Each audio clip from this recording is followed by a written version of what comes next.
बर' बिजों आरो बर' हारिनि थाखाय दिनैनि साना मोनसे जारिमिनारि सान। आसामनि अनगायैबो बे खेबाव दिल्ली मुलुगसोलोंसालियावबो बर'खौ एमआइएल हिसाबै थिसननो बाथ्रा होबाय। आर्ट्स फेकाल्टिनि धियान आरो ओइसडीनि प्रफेसार अमिताभ चक्रवर्तीया मडार्न इन्डियान लेंगुवेज आरो लिटारेरि स्टाडिजनि सिङाव बे बोसोरनिफ्राय दिल्ली मुलुगसोलोंसालियाव बर'खौ एमआइएल हिसाबै जागायजेननो बाथ्रा होबाय।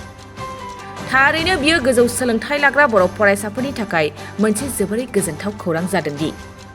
फैगौ माखासे दाननिफ्रायनो दिल्ली मुलुगसोलोंसालियाव बर'खौ एमआइएल आयदा हिसाबै सोलोंनो खाबु मोनसिगोन।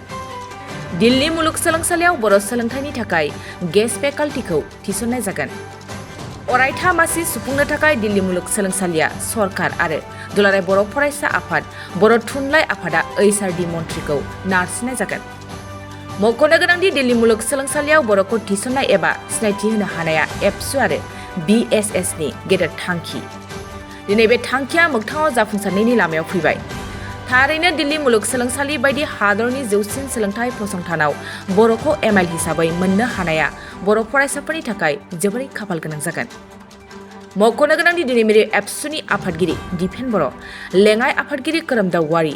गाहाय नेहाथारि कनिन्द्र बसुमतारी आरो बर' थुनलाइ आफादनि आफादगिरि डक्टर चरण नार्जारिया दिल्ली मुलुगसोलोंसालियाव थांनानै बिबानगिरिफोरजों गोनांथारै सावरायदों। बे सावरायनायनि सायाव मिरु एबसुनि आफादगिरि दिपेन बर'आ मा बुंखो फै आबुं बाथ्राखौ मिथिना लानि। दिनै बर' थुनलाइ आफाद आरो दुलाराय बर' फरायसा आफाद जोंजों लोगोसे दङ मानगोनां डक्टर चरण नार्जारि सार आरो लोगोसे जोंहा कामेस्वर बर', एबसुनि कनिन्द्र बसुमतारी आरो एडभाइजार खुंथा स्वर्गियारि जोङो जयैनो Delhi university faculty of arts आरो बिनि आन्दाराव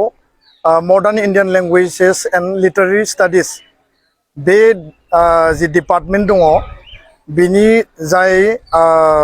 HOD head of the department Amitabh Chakraborty आरो बिथाङा डिन फेकाल्टि अफ आर्ट्स आरो लोगोसे मिताली बर्मन एमआइएलनि बिथाङा इनचार्ज जोङो बिथां सानैजोंबो जयेन्टलि जोङो डिसकास खालामबाय आरो खोब गोलावहै प्राय माने 45 मिनिट्स जोङो डिसकास खालामदों। जोंनि जि दाबि बे दाबिया जाबाय दिल्ली इउनिभार्सिटिनि आन्दाराव बर' डिपार्टमेन्ट बर' साबजेक्ट स्टार्ट खालामनानै दिल्ली इउनिभार्सिटियाव फरायनाय गासै जोंनि बर' स्टुडेन्टफोरनि जि मोनसे एमआइएल साबजेक्ट लानांगौ बा एबिलिटि एनहेन्सिं जि कर्स दङ बेखौ साबजेक्ट हिसाबै जि फरायनो मोननायनि जि स्कप बेनि सायाव जों गोथौ आरो गुवारै सावरायो आरो बिथांमोनजों मोननै दिगाव स्पष्टयै सावरायनाय जाबाय जे एबिलिटि एनहेन्सिं कर्सआव जायफोरा हाई स्कुल लेभेलसिम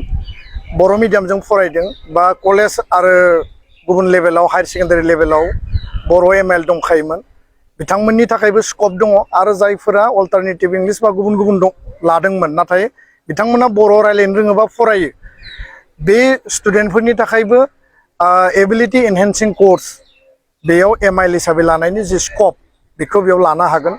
दुलाराय बर' फरायसा आफाद आरो बर' थुनलाइ आफाद जोङो जयेन्ट मेम'रेन्डाम होदों आरो बे मेम'रेन्डामनि गेजेरजों Delhi university MIL and literary studies department दङ बिनि आन्दाराव बर' साबजेक्ट बा बर' डिपार्टमेन्ट स्टार्ट खालामनांगौ देग्लाय बोसोरनिफ्रायनो बेखौ जों दाबि लाखिबाय आरो डिन फेकाल्टि अफ आर्ट्स लोगोसे एचओडी एमआइएल अमिताभ चक्रवर्ती बिथाङा एसुरेन्स होबाय आरो इनचार्ज मिताली बर्मन बिथाङाबो एसुरेन्स होबाय जे फैगौ 11 तारिख आगस्टआव बिथांमोननि एकाडेमिक काउन्सिल दङ आरो मोनसे स्टेन्डिं काउन्सिल जागोन बेयाव दिनैनि मेम'रेन्डामखौ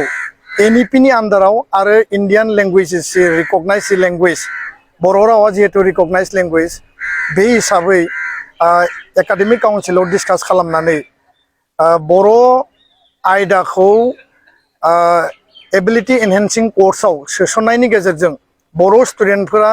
बर' एमआइएल लानानै फरायनो हानायनि स्कपखौ बिथांमोना खालामनानै होसिगोन आरो बिनि थाखाय गेस्ट फेकाल्टि बिथांमोना गोख्रैनो एपइन्टमेन्ट होगोन लोगोसेनो बेयाव पार्मानेन्ट बर' डिपार्टमेन्टनि बा बर' पस्टनि सेंसन पस्ट खालामनो थाखाय बिथांमोना भाइस चेन्सेलर आरो रेजिस्ट्रारजों सावरायनानै बिनि प्रप'जेलखौ लाखिगोन आरो लोगोसे भारत सरकारनि एचआरडि मिनिस्टार जोंहा धर्मेन्द्र प्रधान बिथांखौ दुलाराय बर' फरायसा आफाद बर' थुनलाइ आफाद आरो आसामनि गिबि मन्थ्रि बिटिआरनि मानगोनां चिफ बिथांमोनखौ जोङो एप्रोच खालामनानै बेयाव पार्मानेन्ट पस्ट क्रिएशननि थाखाय जोङो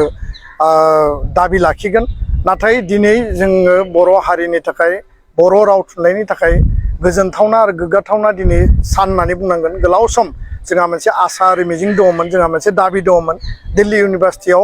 बर' साबजेक्ट बर' एमआइएल बर' डिपार्टमेन्ट बेयाव आराम्भ जानांगौ आरो बेखौ मोगथाङाव जाफुंहोनो थाखाय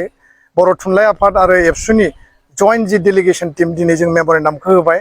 गोथौ आरो गुवारै सावरायबाय आरो एबिलिटि एनहेन्सिं कर्स स्टार्ट खालामनायनि खोथाखौ जोंनो बिथांमोना एसुरेन्स होबाय एकाडेमिक काउन्सिल आरो स्टेन्डिं काउन्सिलाव डिसिसन लानायनि खोथाखौ जोङो स्पष्टयै बुंबाय आरो उननि समाव जइन्टलि बर' थुनलाइ आफाद दिल्ली इउनिभारसिटिनि एमआइएल डिपार्टमेन्ट जइन्टलि माखासे वार्कशप सेमिनार लानायनि बाथ्राखौबो दिनै जोङो स्पष्टयै सावरायदों आरो खोब सम्भब जोङो अक्ट'बर नभेम्बराव मोजां समाव माखासे जइन्ट इनिशिएटिभ आरो दुलाराय बर' फरायसा आफादा 100% बे इनिशिएटिभफोरखौ सापर्ट होलांगोन बेखिनि खोथाखौनो आङो फोरमायबाय गोजोन्थों। गोजोनथाव खौरां बाजाज बाइक सालायनो मोजां मोनग्राफोरनि थाखाय गोजोनथाव खौरां दावहारु अट' एजेन्सिया बाजाज बाइक सालायनो मोजां मोनग्रा रायजो राजाफोरनो होगासिनो दं इन्डिपेन्डेन्ट डेनि थाखाय ल' डाउन पेमेन्ट आरो इजि एक्सचेन्ज अफार 1 आगस्तनिफ्राय 15 आगस्तसिम होगासिनो दं क'क्राझार दावहारु अट' एजेन्सिया आरो क'क्राझार जिल्लानि सिङाव थानाय काराइगाव दतमा आरो बडगावआवबो 3 आगस्टआव फेस्टिभ आउटलेट गोदानै बेखेवनो थांगासिनो दावहारु अट' एजेन्सि बे गोदानै बेखेवनाय ब्रान्च श'रुमआवबो ल' डाउन पेमेन्ट आरो इजि एक्सचेन्ज अफार लानो हागोन। बाइक सालायनायाव हमनो थाखाय हेलमेट बेसेन लायालासे बाइकगिरिया मोननो हागोन आरो सीट कभार्स बेनि अनगायैबो जाय फाइनान्स लागोन बिथाङा खम डाउन पेमेन्ट होनानै लानो हागोन। बायग्रा ग्राहक सुबुंफ्रा दावहारु अट' एजेन्सियाव बाजाज बाइकखौ बायनो सानोब्ला नैबे मबाइल नम्बर 8822018193 आरो 600003991187 आव थोंजों फोनांजाब खालामनो हागोन।